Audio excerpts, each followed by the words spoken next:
امام غزالی علیہ الرحمٰن نے ایک بڑی خوبصورت بات لکھی ہے کہ ایران کا ایک بادشاہ تھا اور کسی مہم پر اس نے اپنی فوج کو بھیجنا تھا، تو اپنے بیٹے کو اس نے جو ہے وہ بطور سپہ سالار قیادت دیتے ہوئے رخصت کر دی۔ تو جب مہم پر وہ نکلے تو بادشاہ بھی پیچھے سے دعائیں کرتا رہا اور شہزادے کی ماں بھی دعا کرتی رہی، لیکن چند دن کے بعد یہ خبر ملی کہ جو ہے وہ فوج کو شکست ہو گئی ہے اور جو شہزادہ ہے وہ پشت دکھا کر بھاگ گیا۔ تو یہ خبر جب بادشاہ تک پہنچی تو بادشاہ کو بڑی تکلیف ہوئی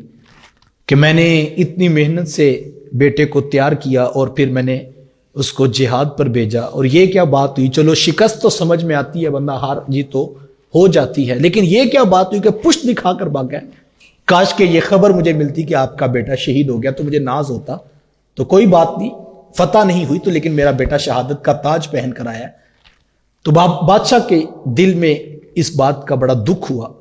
اور وہ اپنی بیوی کے پاس آیا اور اس نے آ کر کہا کہ فتح تو نہیں ہو سکی، لیکن یہ جو ساتھ خبر ہے کہ بیٹے نے پشت دکھائی ہے اور وہ بھاگ گیا ہے، یہ مجھ سے ہضم نہیں ہو رہی، تو اس نے مجھے بڑی تکلیف دی ہے۔ تو وہ عورت کہنے لگی کہ آپ کو اس بات سے تکلیف ہو رہی ہے، میں اس بات کو ماننے کو تیار نہیں، میری سمجھ میں نہیں آتا، یہ ہو ہی نہیں سکتا کہ میرا بیٹا اور پھر پشت دکھا کر میدان سے بھاگے، میں اس خبر کو نہیں مانتی۔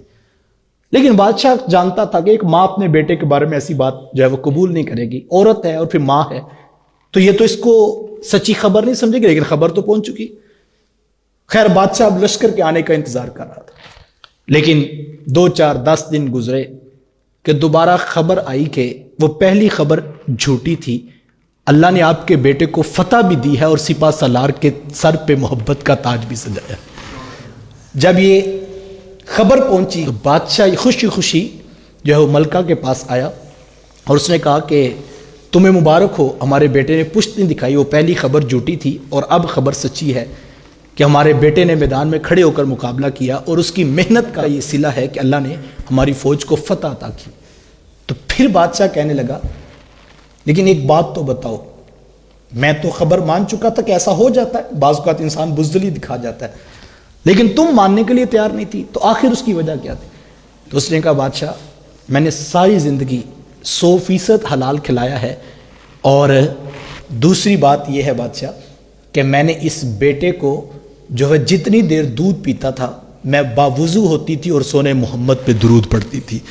تو جس بچے کو پہلے دن سے حلال اور پاکیزہ ماحول ملا ہو وہ کبھی بزدل نہیں ہو سکتا۔ مجھے اس بات پہ یقین تھا اور مجھے اپنے دودھ کی تاثیر پہ یقین تھا کہ یہ نہیں ہو سکتا کہ میرا بیٹا بزدل ہو،